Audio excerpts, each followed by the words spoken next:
Setiap orang punya cerita hidup, begitupun saya yang tinggal jauh di rantau. Ketika jarak menjadi beban kebersamaan, saya mencari cara untuk meretas jarak dengan waktu yang berkualitas. Di Tipot, kita mencoba merayakan kehidupan dengan berbagi cerita tentang apa saja. Namanya juga Friends Quality Time.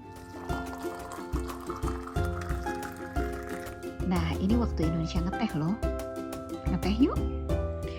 Sahabat saya kali ini adalah Agnes Jamianto yang sudah lama bermukim di Belanda. Dan yang kami bahas sekarang berhubungan dengan hashtag kabur aja dulu. Nah, welcome Agnes. Makasih, welcome. Nah, langsung aja nih. Lu berapa lama ya tinggal di Belanda? Gue pindah tahun 2000. Jadi nanti September tahun ini gue 25 tahun di Belanda. 25 tahun, wow. Udah bisa dirayakan perak.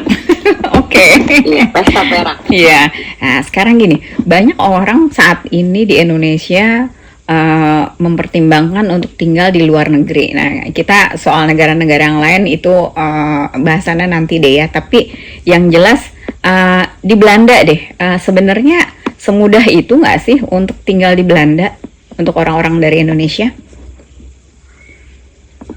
Tinggal di mana aja ada tantangannya. Di Belanda juga ada tantangannya. Mungkin kalau soal mudah atau kagaknya sebenarnya dari tahap pertamanya dulu. Maksudnya kalau kita udah punya nih semuanya nih ya dari Indonesia, tapi surat-suratnya itu gampang nggak kalau ke Belanda?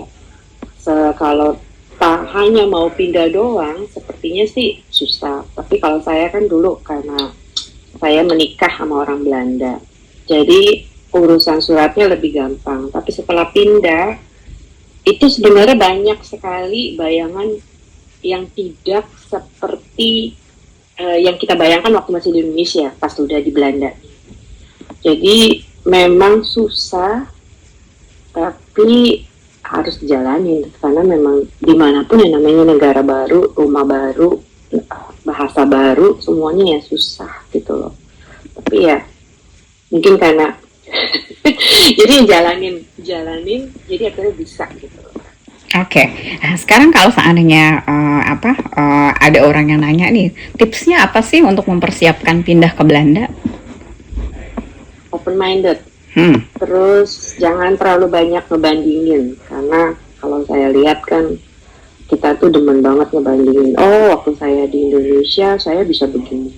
Oh, waktu di Indonesia begini. Oh, kalau di Indonesia harga makanan murah. Oh, kok di sini kok segini. Nah, itu yang bikin kamu jadi stres sendiri, malah nanti jadi malah kayaknya jadi nggak bahagia.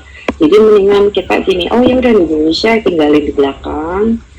Kita taruh di kepala kita di paling belakang, sekarang gimana caranya supaya kita bisa menerima yang di sini gitu loh. Jadi tatap waktu kita tinggal di sini di Belanda pertama, di beberapa minggu bulan pertama, coba bikin rasa antusiasmenya yang tinggi. Jadi kayak apa sih kalau orang Belanda bilang nieuwsgierig. Jadi dibandingin kita hanya membanding-bandingkan, lebih baik kita ternyata begini, ternyata begini. Jadi kita buka mata kita gitu loh, mendingan karena memang semuanya beda, orang aja kelihatan bentuknya beda. Kita kan nggak mungkin bisa bandingin juga.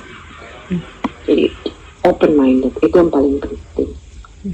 Adjust. Jadi jangan kita mengharapkan mereka ngejust buat kita yang adjust dengan mereka. Nah, ada banyak berseliweran nih di media sosial tanggapan atau pendapat-pendapat tentang Belanda dan budayanya gitu ya. Misalnya salah satunya, orang Belanda itu individualis dan mereka nggak peduli sama tetangga atau sama orang lain. Pendapat lu gimana selama tinggal di sini? Kalau mungkin waktu awal-awalnya berasa berat gitu ya, karena kebiasaan kalau dulu saya di Jakarta, tuh tetangga kanan kiri tuh tahu gitu. Kalau kita ada apa-apa tuh mereka pasti tahu semuanya, jadi kita nggak pernah merasa sendiri.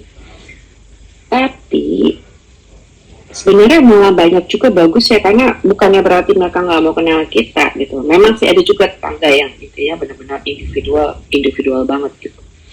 Tapi kayak misalnya saya punya tetangga sebelah kiri orang Belanda, sebelah kanan orang mix Belanda campur orang Asia.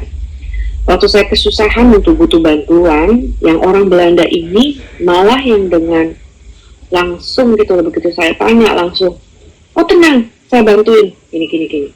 Terus udahnya kan kita kebiasaan kalau orang Indonesia kan suka kayaknya aduh utang budi gitu ya. Terus pengen kasih sesuatu, dia mati-matian tidak mau. Jadi yang saya suka sama orang Belanda itu mereka to the point, jadi nggak ada basa-basi. Kalau mereka nggak mau bantu, mereka bilang saya nggak bisa bantu. Udah.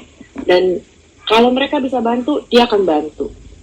Dan kita nggak perlu ngejar-ngejar mereka atau apa, karena mereka udah rata-rata kan mereka punctual gitu ya. Jadi kalau mereka udah ngucapin itu kayaknya udah masuk di agenda mereka. Jadi reliable lah, jadi bisa diandalkan gitu loh. Nah, beda sama tetangga yang sebelah, begitu saya tanya, yang pertama, aduh, nanti saya malah gini, oh nanti gini. Jadi kayaknya seolah-olah, padahal saya belum minta bantuan, baru ngasih tahu doang, tapi kayaknya selalu udah merepotkan. Jadi apa ada sebenarnya ada bagusnya individualisme. Jadi kita nggak kepo, jadi nggak dikepoin juga. Dan ada juga nggak enaknya karena juga susah untuk istilahnya yang spontan coffee drinken kita kunjungin untuk ngobrol-ngobrol ngalor ngidul itu nggak ada, jarang di kampus mereka tuh kayaknya nggak ada gitu loh. Jadi kalau mau ngobrol ya mesti bikin janji dulu gitu. Kalau kesepian ya susah gitu loh. Ya itulah. Jadi sama plus minus lah. Lama-lama kalau udah tinggal di sini jadi ngerti gitu loh. Ternyata enak juga hidup di negara yang orangnya super cuek atau yang nggak terlalu kepo. Gitu. Iya, tapi soal spontanitas, individualisme dan segala macam itu bukannya budaya perkotaan ya? Maksudnya pada saat ini di Indonesia pun juga kejadiannya begitu. Kalau kita tinggal di tinggal di kompleks atau ya pokoknya di kota lah gitu, nggak semuanya gampang tenang, nggak seperti dulu gitu kan? Betul. Kalau saya lihat, karena papa saya kan pindah rumah, sekarang daerah, maksudnya dia setelah saya pindah ke Belanda, dia pindah ke daerah di sekomplek yang sama, tapi daerahnya lebih baru. Itu udah nggak ada lagi kebiasaan tradisi seperti di jalanan rumah saya yang lama, di mana tetangga-tetangga pada suka hai terus ngobrol sebentar di depan rumah. Di tempat papa saya yang baru tuh gak ada lagi yang kayak begitu. Bahkan tukang jajanan aja udah males masuk ke daerah situ kan. Orangnya pada susah, nggak bakal denger kalau ketok-ketok ke gerobak gitu kan. Saya nggak ngerti kalau mesti ngebandingin dengan di Indonesia sekarang gimana, karena saya udah 25 tahun di Belanda, jadi kayaknya nggak adil untuk ngebandingin. Saya cuma bisa ngebandingin waktu saya masih di Indonesia. Tapi kalau lihat sepintas dari keluarga adik-adik saya, papa saya, memang udah nggak ada lagi spontanitas yang seperti Resi ngomong barusan. Istilahnya semua tetap harus ada direncanakan. Jadi kalau kebetulan kami dari keluarga Katolik, jadi adik-adik saya itu suka ada doa bersama. Nah itu kan jadi ngumpulnya sudah ditentukan. Dan orang Indonesia itu kan senang, maksudnya seenggaknya di kompleksnya mereka senang gitu loh, komunitas Katolik ini untuk ngumpul di salah satu rumah bersama. Kayak papa saya juga begitu. Nah yang ini yang di Belanda tidak ada. Susah sekali untuk sesuatu yang dikerjakan bersama-sama itu susah. Jadi balik lagi ke komunitas gitu. Kayak saya sekarang ikut komunitas yang orang Indonesia beragama Katolik, jadi KKI namanya. Kebanyakan yang ngumpulnya ya di situ. Kalau merindukan sesuatu yang ngumpul-ngumpul ya di situ, di organisasi seperti itu. Ngumpul-ngumpulnya dibentuknya informal. Kalau organisasi Belanda, saya terus terang hampir tidak pernah ikutan gitu loh. Jadi memang benar sepertinya trennya di Indonesia pun spontanitas itu juga udah nggak ada lagi, kecuali kalau mungkin masih di itu ya, di daerah gitu. Oke, jadi soal spontanitas sama individualisme itu memang eh, kayaknya di Indonesia juga agak bergeser ya Nes ya gitu. Jujur Iya, kalau gue memang tinggalnya di sini sejak 99, tapi kan ada jedanya tuh di antara 2012 sampai 2021 hampir 9 tahun ya. Eh, iya, Selama di Belanda kita kadang-kadang memang punya semacam hmm, nostalgia atas keindahan-keindahan yang ada di Indonesia lah. Misalnya, betul. aduh asik banget Iya, spontanitas, bisa ketemu teman kapan aja, nggak usah bikin janji iya, dulu, nggak betul. terlalu nggak terlalu apa-apa harus direncanain seperti di sini gitu. Iya, iya, Tapi ternyata pas di sana kecewa juga sih gue gitu, karena ada teman-teman oh, yang begitu juga, yang oh, oh. akhirnya ada tuh yang selama gue tinggal di sana 9 tahun uh, ketemu bisa dihitung pakai jari gitu. Terus terus pas pas gue posting di medsos kalau gue udah di Belanda, ya lu udah di balik Belanda lagi ya, ya gitu maksudnya. Betul, betul. Maksudnya Memang begitu. Iya, iya kan gitu.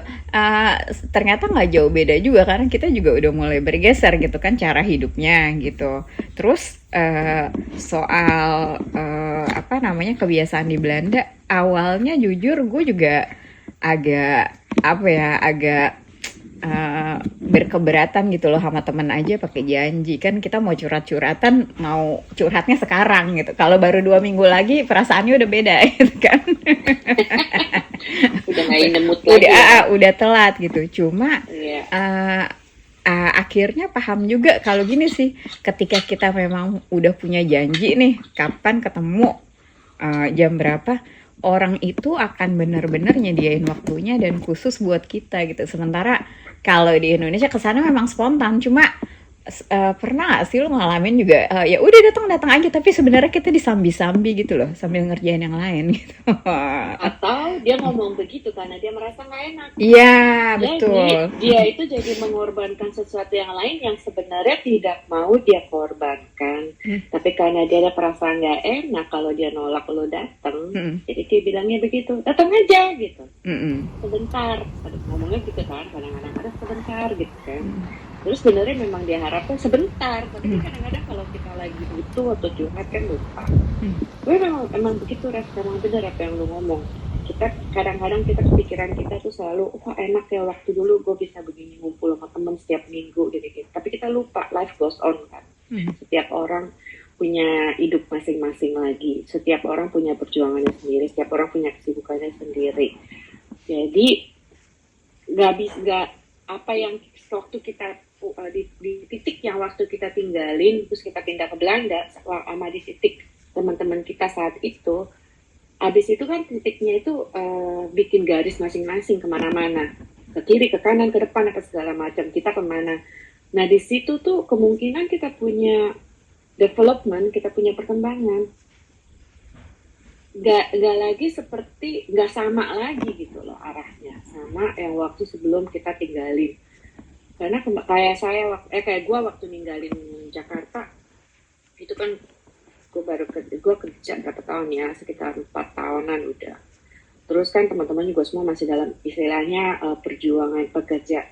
Tapi kan mereka kan karir meningkat, akhirnya posisi udah makin bagus, makin sibuk segala macam, punya anak. Kalau gue punya anaknya telat, jadinya pas mereka lagi sibuk-sibuknya sama anak, sama karir, gue di sini lagi happy-happynya. Nah begitu. Jadi itu udah makin hidupnya makin beda.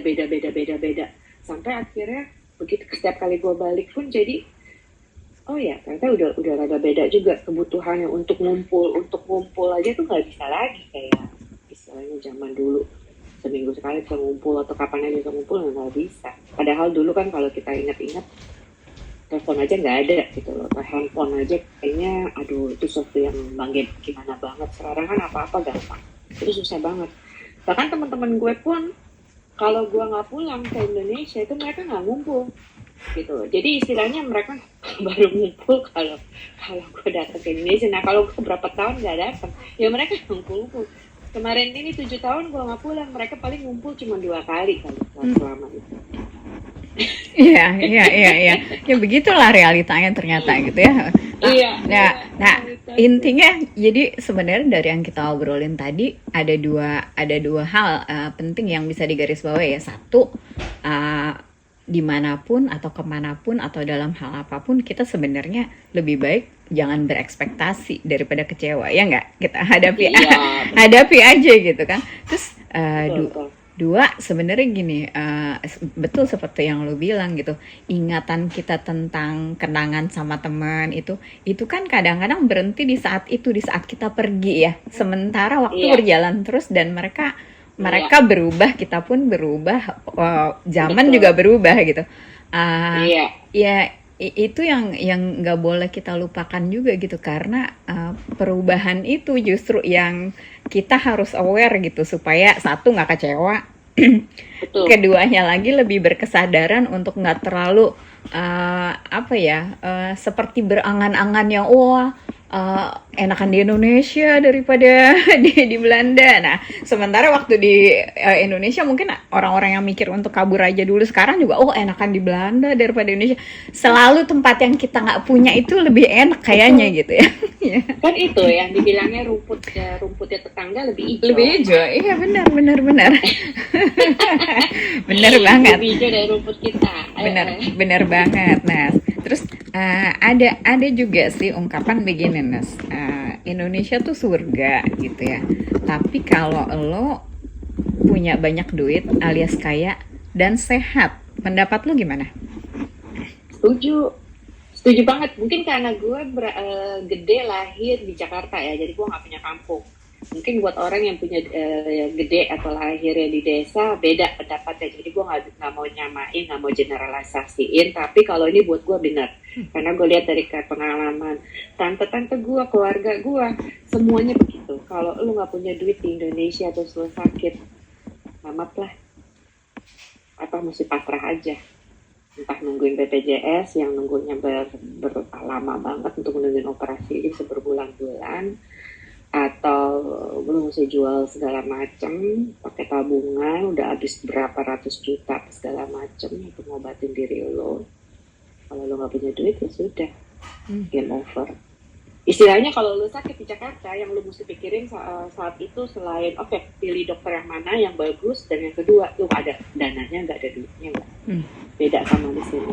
Nah, kalau di sini gimana?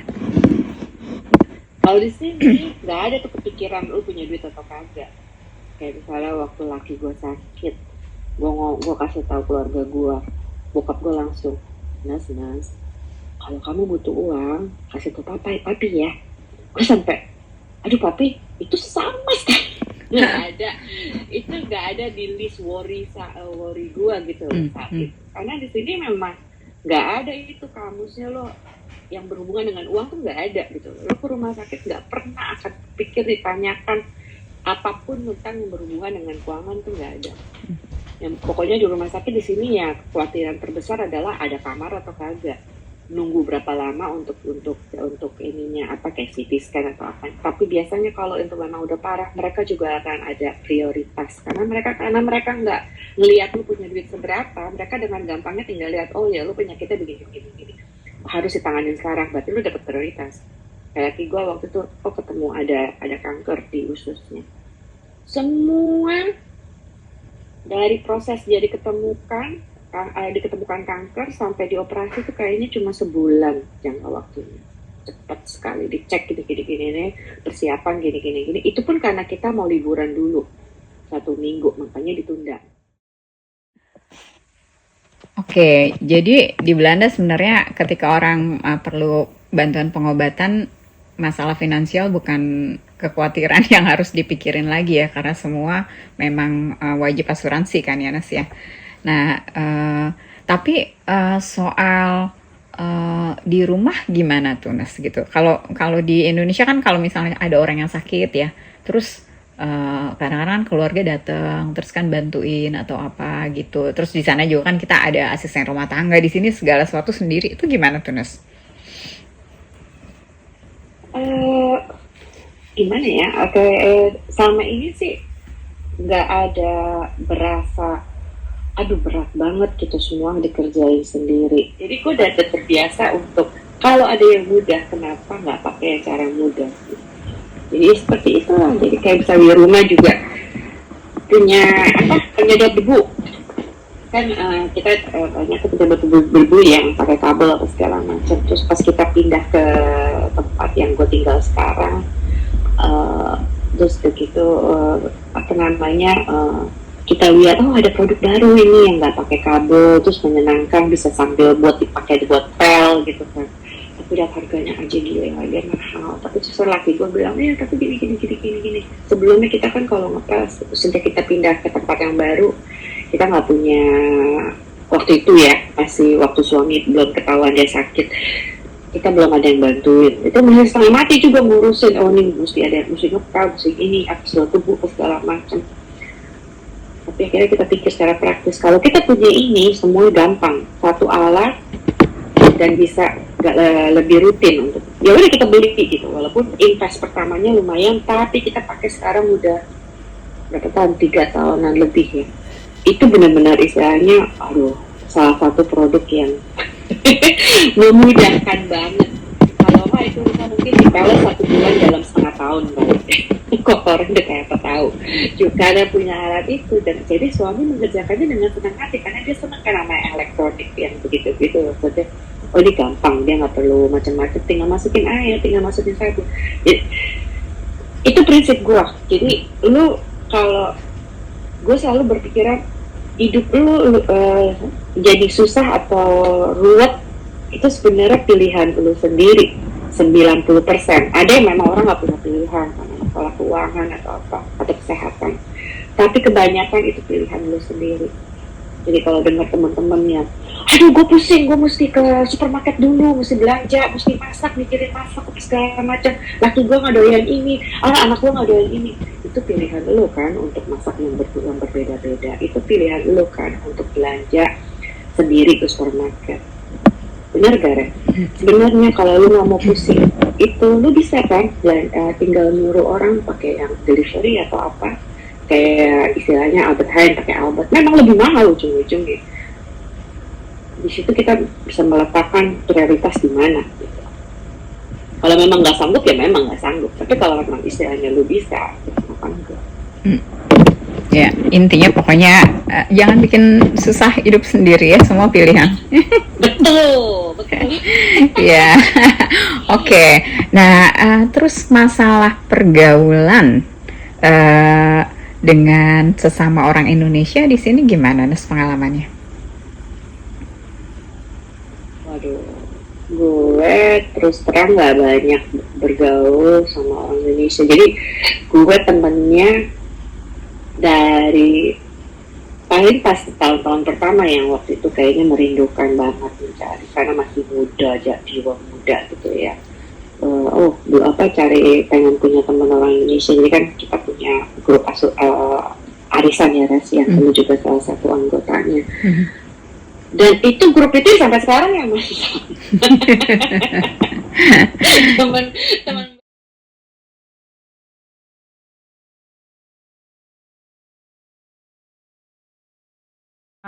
Uh, untuk orang-orang yang mau kabur aja dulu ke Belanda, lu rekomen atau enggak? Dan pesannya apa buat mereka? Gue, lu kabur kalau memang keadaan membutuhkan lu untuk kabur. Karena kabur itu beda dengan karena memang lu pindah gitu loh. Pindah dan memang harus pindah. Karena misalnya lu ketemu jodoh. Nah itu kan beda sama kabur. Kalau kabur kan istilahnya karena keadaan lu harus kabur. Jadi harus karena di Indonesia di Jakarta atau di Indonesia nggak baik-baik aja lu kabur. Tapi kalau lu memang punya bisa kabur dan ada kesempatan dan ada kemampuan, kenapa enggak? Karena memang untuk bisa dan lu punya sesuatu di angan-angan lo dan lu ber-open minded, lo bisa menerima perubahan, kenapa enggak? Karena menurut gue di sini kita bisa mengembangkan diri kita lebih lebih mudah, maksudnya gimana ya, lebih lebih lebih ada sarananya lah gitu loh, kesempatannya lebih banyak. Terus kalau memang lu kepikiran, "Oh gue mau kabur, terus gue punya ini." Jadi, nah kalau lu udah punya modal semuanya, modal itu bukan berarti harus modal, monetary, duit aja ya, tapi juga kemampuan, skill, bahasa. Jadi nggak main asal, nekat gitu doang. Istilahnya jadi begitu nyampe di sini lu nggak terluntang-lantung dan nggak nyesel, karena udah ngejual segalanya misalnya di Indonesia. Nah, pesan-pesannya kalau lo udah mantap semuanya, mau pindah ke Belanda, pesan-pesannya, eee, kita harus fleksibel. Kita fleksibel, terus kita nggak patah semangat, nggak punya rasa malu, maksudnya nggak punya bukannya jadi nggak tahu malu, tapi jangan ada rasa sungkan. Jadi jangan ngebayangin, eee, yang di Belanda ini sama kayak Indonesia, jadi semuanya beda. Di sini kalau lu kerja keras, eee, terus termotivasi, semangat, terus kita udah tambah lagi dengan modal pendidikan, skill kita, itu pasti ada aja jalan. Istilahnya gue selalu ngomong ke teman-teman gue, "Kalau lu sehat, bisa jalan, bisa ngomong, lu pasti bisa dapet duit, bisa kerja di Belanda." Dan dengan kerjaan apapun yang lu dapet di Belanda, lu bisa hidup. Hidup normal, layak istilahnya. Oke, jadi persiapan mental terutama sebenarnya ya, persiapan mental dan psikologis ya untuk menyesuaikan diri dan, eee, mungkin yang penting juga, eee, persiapan mental untuk sebenarnya mulai dari nol ya? Iya, betul. Dan juga tapi ujung-ujungnya juga itu kemampuan dari kita membawa dirinya gimana, cara kita memandang diri kita. Jadi untuk supaya orang bisa melihat value kita, kita harus bisa, value diri kita sendiri. Kalau lu berasa lu bervaluable, lu punya ada sesuatu di diri lu harus bangga gitu loh. Jangan apa-apa udah minder duluan, udah ngerasa pendidikan kita di Indonesia nggak berharga, enggak. Karena kalau jadi kita mesti bisa jual diri kita sendiri bahwa, gue punya skill ini. Gua nggak peduli lu nggak memandang gue dulu kuliah di mana, tapi gue bisa seperti ini gitu loh. Dan itu jadi istilahnya jangan pakai itu yang perasaan, "Aduh minder, aduh begini, aduh bahasa gua jelek gini." Jangan, itu disingkirin dulu jauh-jauh, yang penting lu bikin move dulu, bikin gerak dulu gitu loh. Coba dulu, nothing to lose, gitu. Kita tutup sekarang pasti masih banyak obrolan-obrolan yang seru dengan berbagai topik dengan Agnes. Thank you banget ya, Nes, ya obrolannya. Ayo diminum tehnya. Ayo Res, makasih udah diajak ngobrol.